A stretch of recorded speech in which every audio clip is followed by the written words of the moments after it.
చైనాకి ఇప్పుడు వెనిజులా సంక్షోభం టచ్ కాబోతుంది. దానికి ప్రధానమైనటువంటి కారణం అమెరికా కొడుతున్న దెబ్బ వెనిజులాదైతే వెనిజులాని కొట్టే దెబ్బ దీనికి కూడా తగులుతుందనడానికి నిపుణులు చెప్తున్నటువంటి లెక్క ఏంటంటే 2007 నుండి $60 బిలియన్ అప్పులు ఇచ్చిందట చైనా ఇది వెనిజులాకి. ఇప్పటిదాకా అందులో 19 నుంచి $23 బిలియన్ ఇంకా కట్టాల్సి ఉంది, అదొక పెండింగ్. అలాగే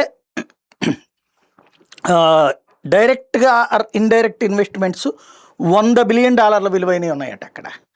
అది ఇప్పుడు ఇక ఆ వ్యాపారాలు అవంతా కొలాప్స్ అయినట్టే. మరొకవైపు 6 లక్షల బ్యారెళ్ళు వెనిజులా నుంచి రోజుకి తీసుకుంటున్నది, 6 లక్షల బ్యారెళ్ళ ఆయిల్. ఇప్పుడు అది ఆ రేంజ్కి ఇచ్చేవాడు ఎవడుండడు. దాంతోపాటు ఆ సంక్షోభం అన్నటువంటిది వెంటాడుతుంది. అంటే ఇప్పుడు దానికంటే బయట వేరే చోట కొనుక్కోవాలి, ఆ రేంజ్లో ఇచ్చేటటువంటిది ఉండదు. ఇంకో పక్కన ఏదైతే సిఎన్పిసికి సంబంధించి బెల్ట్ రోడ్డు ఇనిషియేటివ్కి సంబంధించినటువంటి దాంట్లో 80% అక్కడ పూర్తయింది. దానికి చైనా పెట్టుబడి పెట్టున్నది. ఇప్పుడు అదంతా ఎక్కడదక్కడ స్ట్రక్ అయిపోయినట్టు అవుతుంది.